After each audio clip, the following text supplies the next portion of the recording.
Last little effort for today. We have covered the homogeneous rate model. And the homogeneous rate model does not allow you to do regression, right? It just allows you to estimate a single rate for all of your data set. Like the homogeneous probability model only allowed to estimate a single probability parameter for the whole of your data set. But let us assume now that every instance of terrorism has a different expected rate. So let's assume that, for example, the terrorist group that performs the attack plays a role into deciding the number of deaths that we observe, right? Some terrorist groups are more violent than others, more deadly than others, right? The weapons that are used in the terrorist attack matters. If they use knives as opposed to nuclear weapons, we might expect a different rate of death, right? And so if we want to account for this sort of complexity, then we need to use a regression model. We need to have some x's that impact our y's. Now, in the probability, heterogeneous probability model, we use a link function to convert the probability that was from 0 to 1 into a linear model, which went from minus infinity to infinity. What was the name of the link function that we used to do that? Inverse logic. Inverse logic, correct, exactly. The inverse logic function, correct, exactly.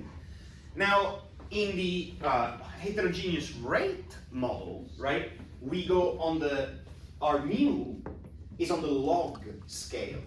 So in order to convert the log scale to the rate scale, so a scale that can go from minus infinity to infinity to a scale that goes only positive values, we use the exponential, right? So our link function is called the log link. Correctly, it should be the inverse log link, which is just the exponential, right? But this is what it is. So in essence, and some of you may be struggling to see where the log is coming in, but I will show you. So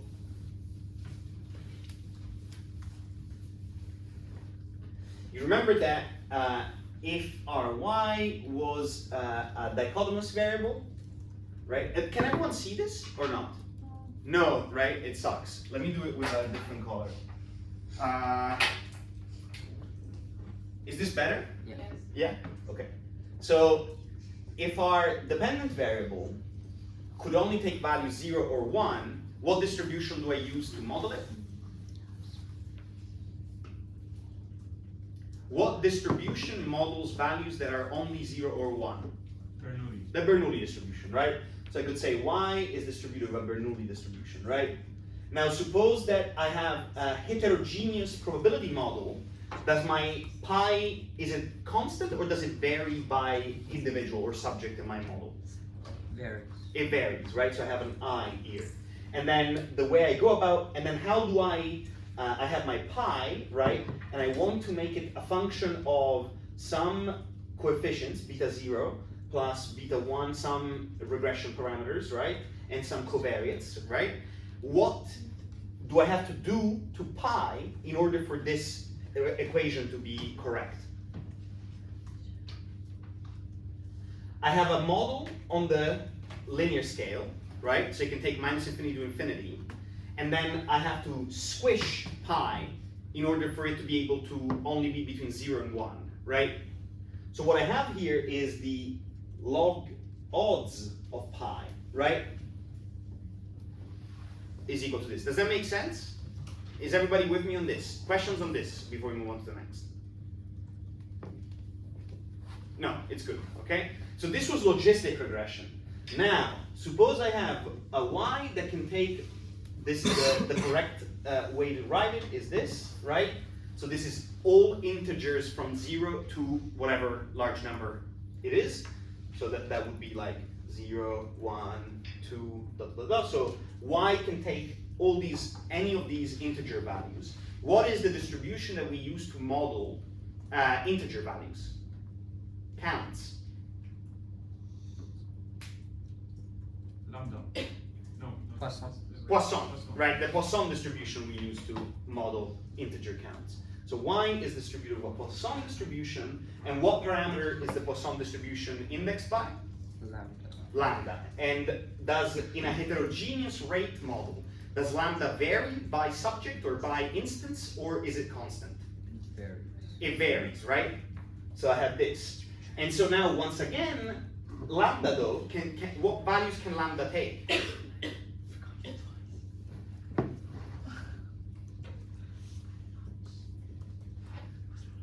Does this ring a bell? What does this mean? Right, so lambda has to be positive, right? So we have a value that has to be positive, and we want to make it into, we want to allow a linear model for a value that has to be positive. So we have values that go from minus infinity to infinity, and we need to do something to lambda so that lambda remains positive as opposed to taking values minus infinity to infinity. What do we do to lambda? What did we do to y? We took the log, right? So we take the log of lambda, and now we have our full Poisson regression model. So in pi, when it was the logistic regression model, we had a pi that had to be between 0 and 1, right? And we changed the scale of pi to be log odds, because the log odds can take values between minus infinity and infinity. And now we could do a linear model on the log odds scale. Here we have a lambda that has to take positive values. And so we take the log of lambda so that they can take values between minus infinity and infinity. And now we can have a linear model on that. The log, right? So here we take the log, here we take the log odds. The link function that allow for that are the inverse logic link for the logistic regression.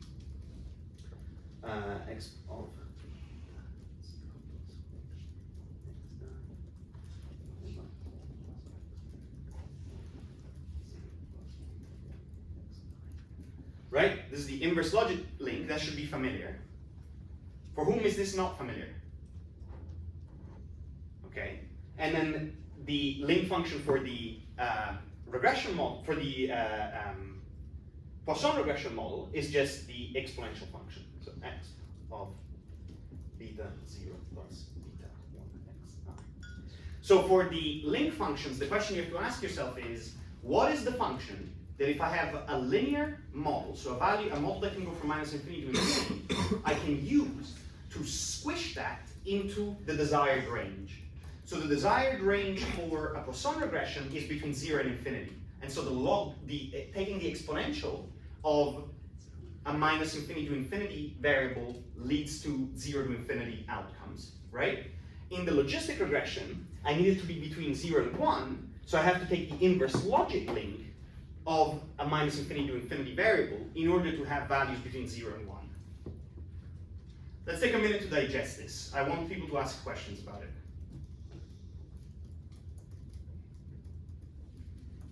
So firstly, do you understand the role of the link function? Generally speaking, what is a link function? What does it do?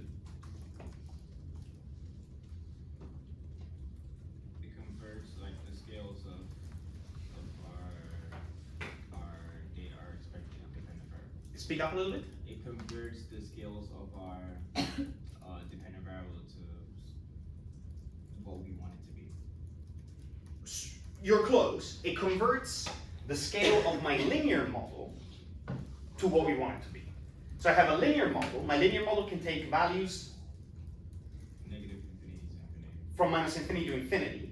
And typically, we're using a linear model to describe a parameter of interest. In this case, the rate. In this case, the probability, right?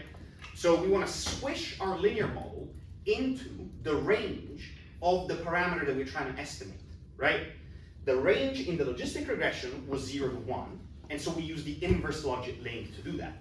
The range of the rate parameter in Poisson regression is 0 to infinity, and so we use the exponential function, or the log link, to do that. Yeah? I don't quite understand why we use exponential to make it to have it a positive scale, but so far we have just talked about the log scale. So yeah. So the log scale is what you estimate your parameters on. and then to convert it. And then you have to convert it back. Yes, okay. Yeah. So when you make predictions, right, you estimate your betas on the log scale. But now you generate a prediction, and that's a prediction for the log rate. but we want a prediction for the rate. And so we have to take the exponential in order to convert the log rate to rate.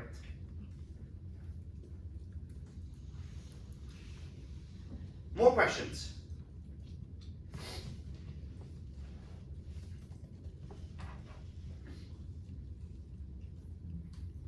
No? We move on? Okay.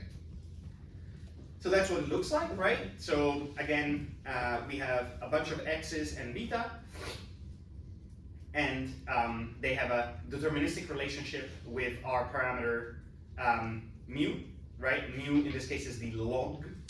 It's this. Mu would be the log of lambda, right? So mu is the log scale rate, right? And then we use the link function, so it's a deterministic function between the log scale rate and the true rate. And then we have a stochastic relationship between the true rate and the outcomes, right? Who be confused about this? No confusion. Crystal clear for everybody. I'm sure this will reflect in the quizzes from next week. Everyone gets 100. It's only out of 10. Okay, so remember, right? So what do we do? Okay, we have our likelihood function, right? But now we have an equation for lambda. We know that lambda is equal to the exp of beta 0 plus beta 1x, right? So we have to substitute lambda here with the exp of our linear model, right? And that's what we have here. So we have replaced lambda with our linear model converted with the link function. And so what are the parameters that are left to estimate from this likelihood function? I'll help you. Is y a parameter that we have to estimate? No. Why not? It's what we predict, right? Yeah, and it's what we observe, most importantly. Yeah. We're using y, right, to determine what the value that gave rise to y is, right? So y is not. Okay, what are the parameters are left in here? Is x a parameter to estimate?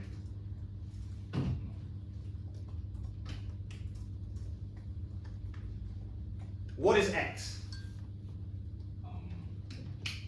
Our independent variable. Yeah, so let's say in the case of terrorism, it would be like what weapon the terrorists use. Okay, great. So do we have to estimate that or do we observe that? Observe. We observe it, right? And so what's left to be estimated? It's not y, it's not x. Beta. The betas, right? So we have to estimate the relationship between our covariates and our outcome and the rate, right? And so what we do is we take the negative log likelihood, which looks like this. Again, you don't have to worry about the details of this. You should just, like, this should look somewhat familiar, right? We have a likelihood function. The likelihood function depends on the distribution of the data. The likelihood function can be separated into its linear component, right? The linear component is characterized by betas. We want to estimate those betas. How do we estimate those betas? We maximize the likelihood. We choose the betas that maximize the likelihood, or we choose the betas that minimize the negative log likelihood, right? That's the same. For whom is this total gibberish?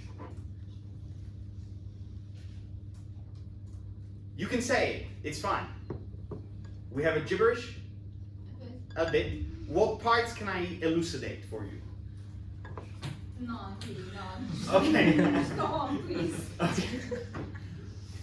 Talk to me at some point, send me Slack messages. I'd like to be able to help if I can.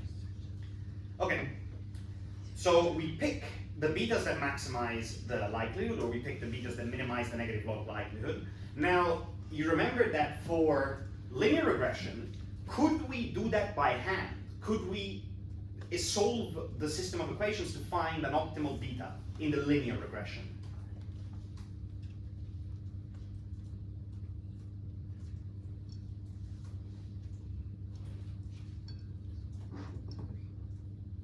How did you find the optimal betas in linear regression? How did you find the maximum likelihood estimate of your betas in linear regression?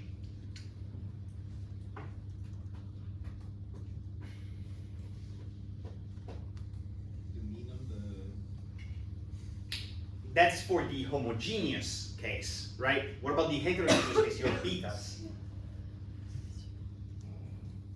You remember you had a system of linear equations that you had to solve, beta equals xt x, xt y. Do you remember this? You do.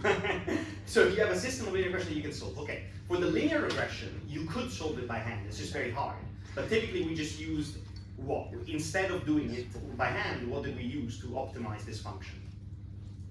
Oh, gradient descent. Gradient descent, right? An optimization algorithm. Who remembers gradient descent?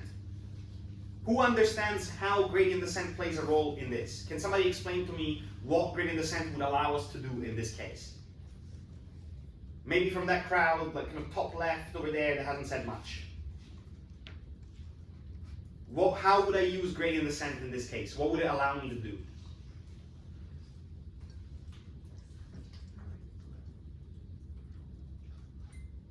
The crowd is just pretending. I must be another crowd over there. What is optimization? What does optimization allow me to do?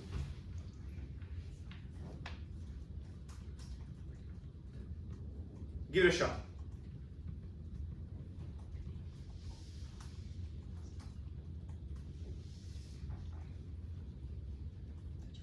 Anyone else? Minimize the loss. Yes, and in order to do what? Why do we want to minimize the loss? What do we move around to minimize the loss? I would assume the betas. Yeah, right? We move around the values of beta until we reach the minimum loss or the maximum likelihood, right? And that's our the values of beta that minimize our loss are our maximum likelihood estimate of beta, right? Yes? Yes? Can you repeat that? The values of B? Say it again. Yeah, the values of B. What was after that? What do you think? Look at this. No. No, no, you have to talk. Come on. I'm with it. I want to help you, but you have to talk to me.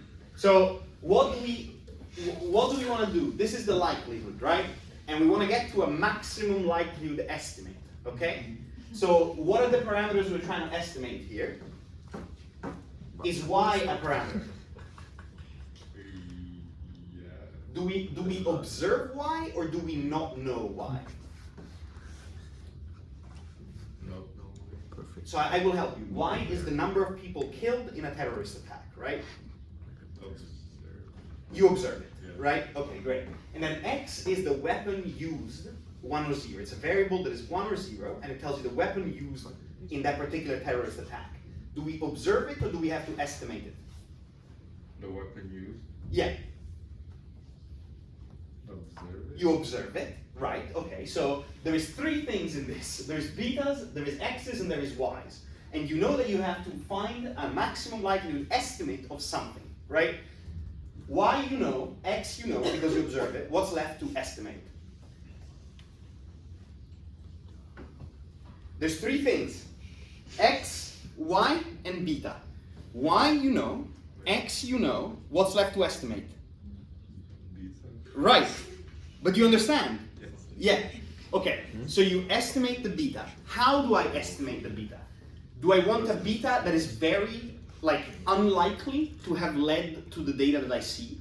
Do I want a beta that is very such that the data that I see is actually really unlikely? Or do I want a beta that it makes the data that I see the most likely?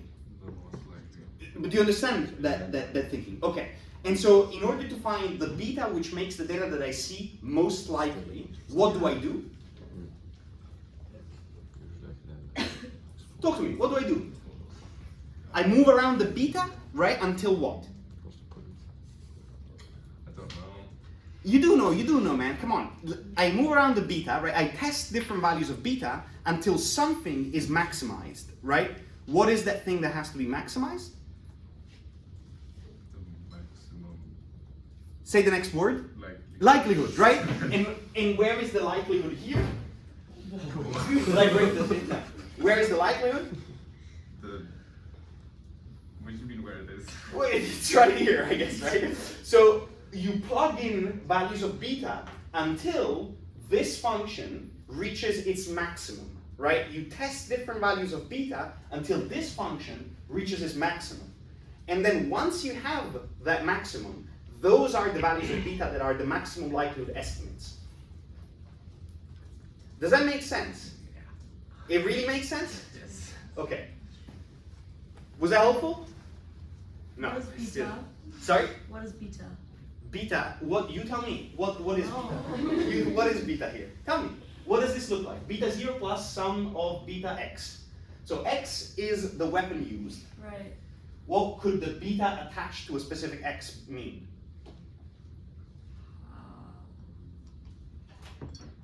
How many weapons used? If I have a linear regression, Yeah. just linear, forget about the complications here, right? What does the beta mean? Is the For- baseline? For a 1 unit change in x, Yeah. I get 1 unit change in beta.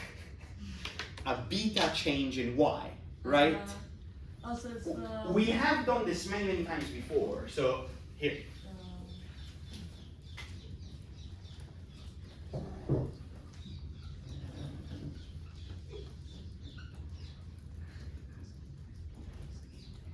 x, right. you remember this, right? Yes, I do Yes. remember. So for a 1 unit change in x, I get a beta 1 change in y, Yes. right? Okay. So Okay. yeah. Yes. So y in this case is the counts, right? The counts depend on a rate, right? The rate is on the log scale. So we have a 1 unit change in x leads to a beta change in the log of the rate. Yes. Are you with me? Yes. Truly? Yes. What is the baseline here? Beta 0? Yes, correct. Exactly. That would be the baseline rate, right? So in the case in which we have a weapon type, the expected rate when the weapon type is not used, essentially. Does that make sense? Yes. Is this clear for everybody? Yeah? Okay. Oh my God. We're getting there. So, what might I mean when I say this does not have an analytical solution? That this minimization here does not have an analytical solution. What? Yeah? We have to run an optimization algorithm. Yes, thank you. So you cannot solve this by hand. If you try to solve this by hand, by differentiating that at setting to 0, you cannot do this by hand. It doesn't have a solution. You cannot compute the integrals. So you have to use an optimization algorithm. What optimization algorithms do we know? From your semester 3. Say 2 names, and I'll let you be.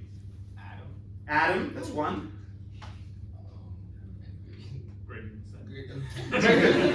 But is that clear to everyone? So we have these algorithms, we looked at that in semester 3, you're like, what the hell are we looking at? The reason is, we use them to solve for maximum likelihood estimates when we cannot do so manually, we cannot do so by hand, right? We maximize functions with them. What function are we maximizing here? Likelihood. Yes! Thank you! Yes! Yes! Never been so happy. My God. Okay. Alright. So, we estimate these betas, right? These betas in the Poisson regression now, right? So we estimate them using some optimization function. Okay, we take the maximum likelihood estimate of these. Now, for each beta, do we know them for certain or do we have uncertainty about the values of beta? We have uncertainty, right? And where does uncertainty come from? Yes, yes! Oh my God, this is great. This is great. It's happening. It's happening. Oh my God. Okay, so there is sampling variability, right? If I ask a different class, right, I'll get a different beta if I use a different class as my sample, right? And so there's sampling variability, and then there's one more type of variability. Irreducible variability, right? So if I ask you guys twice the same question, I'll get slightly different answers every time. So there's 2 types of uncertainty that are associated with my maximum likelihood estimates. There's sampling variability, and there's irreducible uncertainty about it. Okay? Is this clear to everyone? Yes. And if I have uncertainty about a parameter, how do I express this uncertainty? How do I express uncertainty about parameters?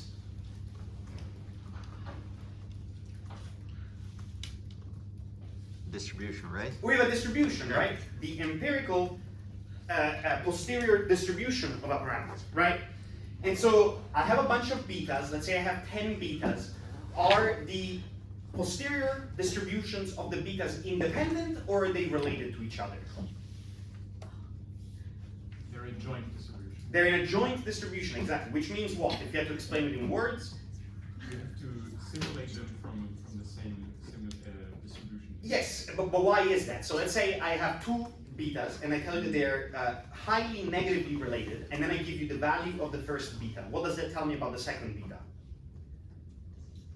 Let's say the value of the first beta is very high. Then the other one is very low. Exactly, right? So I can't sample from them independently. They have to be joined, because the value of one determines the value of the other, right?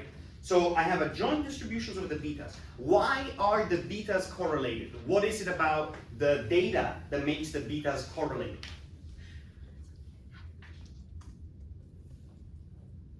The betas are the regression coefficients on the independent variables, right? Are the are the independent variables correlated with each other? No. In an ideal world, no, but the reality is income and education are correlated, right? Yeah. Income, age, and education are correlated. So because the independent variables are correlated, the coefficients on the independent variables are also correlated. And you can see that if you look at the previous slides. There is the function for this. What is this called? This thing that I'm pointing at here? Sigma. Probably. Yeah, but what does it mean? What is it called?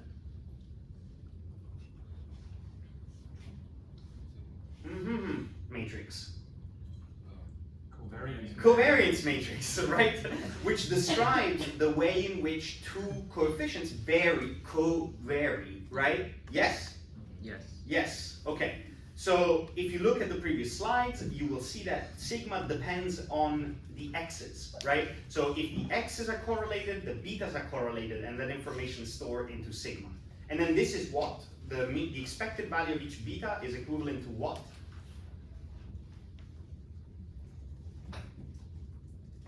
The estimate. Yes, which estimate? The estimate. Maximum. Yes, the maximum likeness. I should keep doing this as an example. So I estimate an optimal value for my betas, my regression coefficients, right? But I have uncertainty about that.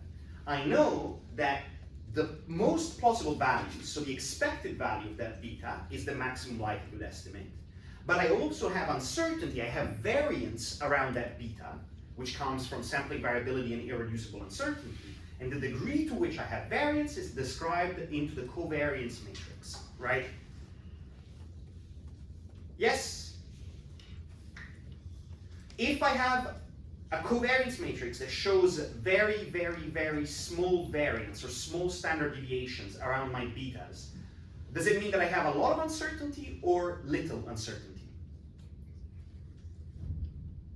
What did you say? Sorry. Say my covariance matrix shows that my variance around the betas is very, very small. Little uncertainty. Little uncertainty. I know these for sure, right? I know these betas for sure, right? And does that happen when I have a large sample or a small sample? A large sample. A large sample, right? Is everyone following this? Vaguely, some nods here and there. Okay. Anyway, the last thing that's left to do, we have the uncertainty. Let's say we want to predict new values. What do? I'll let you guys tell me this, because you should know. We've done this like 4 times now. So The predictor posterior. yeah, the predictive posterior. And to do that, what do? We start with our values of beta. What do? You take from our empirical posterior. Yeah. Our y variables and put them in with our beta to get the sample of the predictions, and then. So I get a sample. First, I get a sample of my betas, right? I get a sample of my betas from the empirical posterior distribution. Then I have my simulated betas, and I use them to obtain what? Lambda. Yes, exactly, my lambda, right? And so that gives me simulated lambdas. And then what do? And then you Change the betas around to get another lambda, right? So you, yes, Yeah, I mean, you so just- we simulate, just- right? yeah, So simulate, yeah. we simulate the betas, Yeah. right? Yeah. Then we get the log Oh, rate, then- yeah, okay. right? Yeah. Then we get the rate by applying the link function, right? And then I get the posterior predictions by sampling a new observations y from the estimated rate, right? So let's say we have a new incident, right? Let's say we are in a very high pressure situation. The CIA just called you and there's been a terrorist attack in the Vatican, okay? So, and then they're like, okay, the weapon used was a Kalashnikov, and the terrorist group that did it was, I don't know, Al-Qaeda, and there were 30 terrorists, okay? There were 30 perpetrators, okay? So, and then they're asking you, how many casualties can we expect from such a terrorist attack, right? And you have estimated the impact of the number of perpetrators, the terrorist group, and whatever other variable I told you about. And I simulate 1,000 values for that, okay? Then I add them together, and I get the log rate for each, for that suicide, for that new terrorism instance, right? So I get the expected number of deaths for that terrorism incident on the log scale.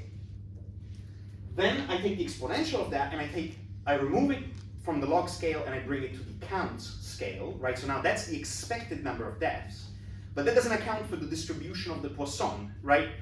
And so the last thing I do is I sample from the Poisson distribution, and that gives me the full uncertainty around the expected number of deaths. And so I get this value y, and I have a distribution around those values y, and I tell my CAA contact, we can expect 12 deaths, plus or minus 5, right? In a low end, we can expect 2 deaths. In a high end, we can expect 20 deaths. That's it, right? Does that make sense? So this is the posterior predictive distribution. This is how you communicate, you predict new values, and you properly account for all of the uncertainty around those values. Yeah. Does this uncertainty also take into account the irreducible? Yes, yes. So it does so explicitly because when we said that our outcome variable, the number of kills, was Poisson distributed, we implicitly said that the Poisson distribution has an error, right? Saying when we say something is normally distributed, this is an error, right? So we're implicitly saying there is a part of that uncertainty that is irreducible, right? And so that's crucial. In order to account for the irreducible uncertainty, we do this last step where we sample from the Poisson again, right? Because that accounts for the irreducible uncertainty associated with the fact that we said that the number of kills is a Poisson process, which has an expected rate, but there is beyond the expected rate, you don't always get the same answer for the same expected rate, right? An expected rate of 5 will give you once 2, once 7, once 3, once 5, right? Does that make sense? Yeah, that's the idea. Okay, so that's it. Now you can do your workbook. I'm here to answer questions about that. You have the whole of Thursday to work on the workbook with your DETAs and other CLs that will be there on Thursday. And I'm also here to answer questions through Slack if you have any and whatnot. Okay. And I'm here until the end of the lecture, so you have a quarter of an hour or so.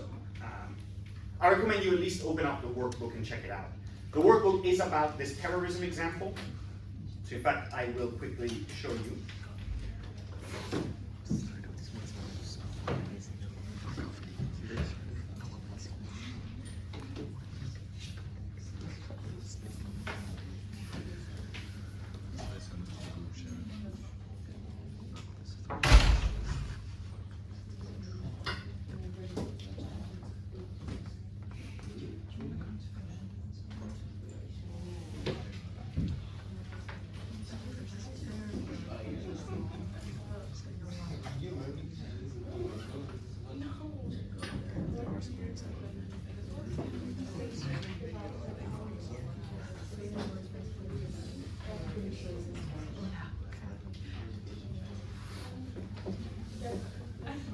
By the way, I read that there was a number of, so before we started this course, I read that there was a number of people who were like, oh, DE is not hard enough. I think that was the takeaway from your feedback last semester, I think. So I don't want to hear any complaints. I'm kidding. But that was the feedback, really, when we looked at, I don't know when you gave that feedback, but that's what I was given as part of the feedback. Okay, so this is the workbook. It's going to deal, so this is the one without solutions. I'll upload the solutions maybe tomorrow or something. It's going to deal with this log killed, so the number of people killed. The purpose of the workbook is for you to run 3 separate regressions on this data. One regression is just going to be a traditional linear regression, so without taking the log or anything, and to examine the output. The other is going to be, we will be introducing this plot, which is very nice. It's called the violin plot, and it shows you the distribution of your regression coefficients in a very kind of cool and efficient way. You will then be doing the same, and you will evaluate the predictive ability of your linear regression model. Then you have to do the same for a log linear regression model, and then finally for a Poisson regression model. And then you will have to evaluate which of the 3 models is best. All in sample fit. There is no validation, we don't have time for that. But that's the idea. You have to run 3 models, 1 linear, 1 log linear, 1 Poisson regression on the number of killed variables in this data set.